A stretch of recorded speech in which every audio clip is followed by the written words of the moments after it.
Giulia was tasked with looking at the methodological chapter of the book. She had a little bit of advantage because she was one of a group of scholars I asked to read an early draft of this book, and that was coming out of a conference she organized on religious authority and digital religion, and where I got a lot of tough questions from her and other people in the group. And her reading beforehand and a meeting that we had over a meal in Washington, D.C. at the ICA meeting really helped me restructure this chapter. So this chapter looks at kind of the theme of what I call a technological apologetic, kind of how people justify their use of technology and how that is a performance of authority. And so she's going to be tackling that. Giulia is a lecturer at Erasmus University in Rotterdam, Netherlands, and she is an up-and-coming scholar and leader in the field of digital religion studies. Before that, she was at Ruhr University in Bochum in the Centrum for Religious Studies there and studying issues of religion and materiality. Her PhD, which was looking at Islam and Catholic media and blogging in Europe, came out as a book called Blogging My Religion, Secular Muslims in the Catholic Media in 2018. And she's published articles in the Journal of Contemporary Religion, Religion, Media, and Digital Culture Studies, Information, Communication, and Society, and even Media History. And so without further ado, I turn over to Giulia to talk about the methodological wrestling I did in the book. Okay, thank you very much for this introduction. I'm going to share my screen so I can show a PowerPoint, a brief PowerPoint which I prepared to talk about the chapter number 3. So as Heidi mentioned, this is the methodological chapter of the book, but at the same time, it's also very dense with very interesting theoretical insights. So I am going to discuss a little bit of that as well. So as Heidi was mentioning, I had multiple occasions to start thinking about this book because first I heard the presentation that was while Heidi was writing it, and then I had the privilege to read a first draft of it. And then not long ago, this arrived in the mail. So it was nice to restarting reading that again. And more or less at the same time, I was reading this book for the second time. I also was met with the news that many of my friends brought to my attention. And those were especially Italian and non-academic friends. And they said, well, Giulia, you work on religion and digital media, so this might be interesting for you. And they were right. So what happened? Apparently, someone from Pope Francis' social media team put a like on the picture on Instagram of a Brazilian model and influencer. This, of course, caused a little bit of a scandal, especially because the picture was quite revealing. Now, I cannot tell you exactly what happened, unfortunately, because I don't have all this kind of information. Some people said it was a human mistake. Some people said there was a hacker or even some sort of conspiracy of conservative people within the Vatican that wanted to put the progressive Pope Francis into a negative light. But this, I think, what makes us focus on the importance of different roles of authorities and different figures. In this case, the people, for instance, that manages social media accounts, and also how the use of technology can actually interact, support, and in cases like this, even hinder traditional authorities within religious institutions. I'm going to go back to Pope Francis in a second, and I would like now to focus a bit more on the structure of this chapter. So this is a PowerPoint transposition of my notes of chapter number 3. So I apologize already if something seems a little bit too much of a summary, since there are a lot of information in this chapter. But from a theoretical perspective and a methodological perspective as well, I found the use of Goffman as particularly interesting. We did talk already about Foucault and Max Weber, who are often used to determine religious authority and in general authority in contemporary situations. And as also the book mentions at the beginning of chapter number 3, Goffman usually, it's not particularly used to define authority. However, as a symbolic interactionist and as someone who really put emphasis on intra and intergroup relations and the articulation of identity, I do believe that here Goffman is particularly appropriate to highlight the methodology of discovering religious authority in a relational perspective.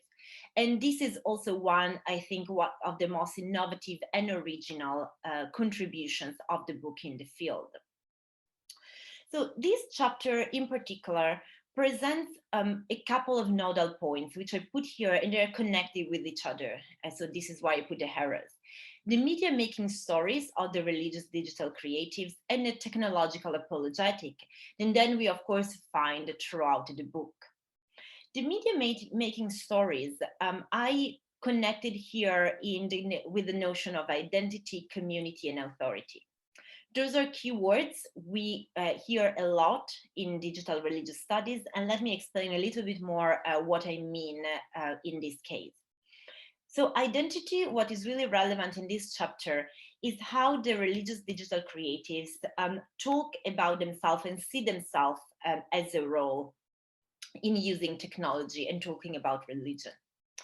Community, in this case, it indicates the institutional religion. So whether those figures are hired by religious institutions, if they have a clergy role, a media role, or if they are outside of traditional religious organizations. And then there is the notion of authority. And of course, the entire chapter and entire book tackles the question of authority.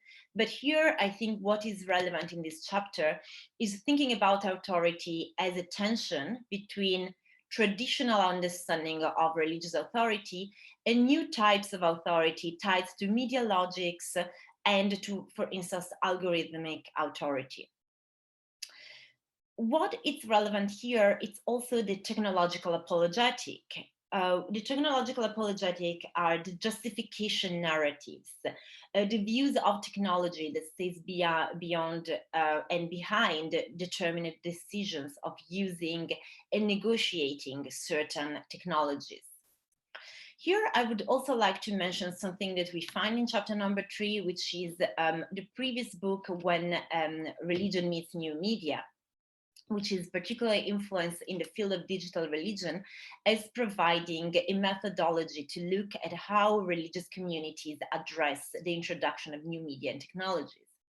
Specifically, in the theoretical framework laid out in this book of the religious social shaping of technology, we do find 4 key processes that of looking at the history and traditions of a community, of its core beliefs, its media negotiations, and the communal framing of technology of a given religious group. And it's precisely here, at this idea of how the technology is framed, that we look at the articulation of the technological apologetic. So at how those narratives are created for the religious digital creatives to talk about their activity. So in summarizing this chapter, there are 3 crucial points I would like to bring attention to, and that I think are an important contribution that this book also gives to the general field, and that we should keep in mind when looking at religious authority, especially in relation to the internet. The first one is that the book, and especially this chapter, theorizes religious authority in a media world. And I'm thinking about other popular theories that we often find in digital religious studies, such as mediatization and to a lesser extent mediation, where they theorize the media saturation of our contemporary society.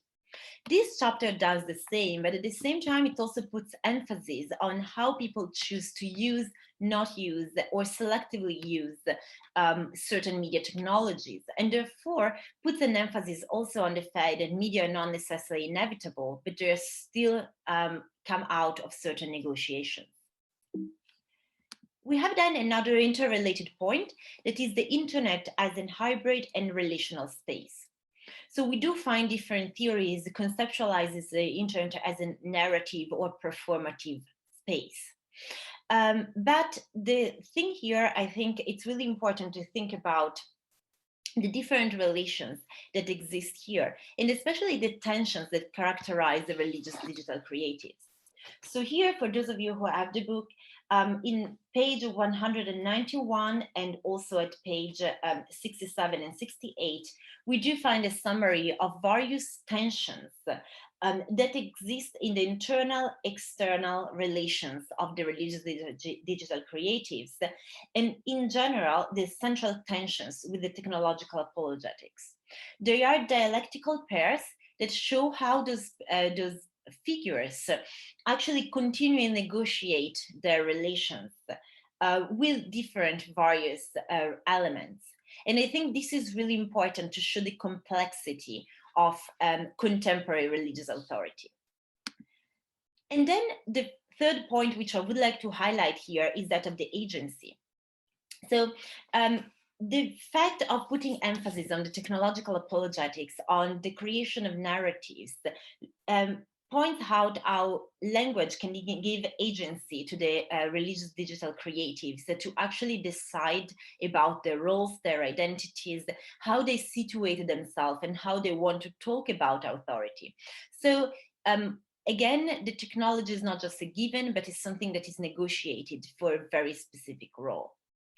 So coming back to the story of Pope Francis that I mentioned at the beginning of this response, this highlighted, because there was a problem, a little scandal, highlighted the importance of certain roles that sometimes remains behind the curtains, to use a theoretical metaphor that also goes well with Goffman. But roles that are more and more important today to define religious authority, and also the fact that using certain media in a certain way and creating various narratives to justify one's role is something that increasingly define the way that religion today exists in contemporary society and the way we perceive religious authority.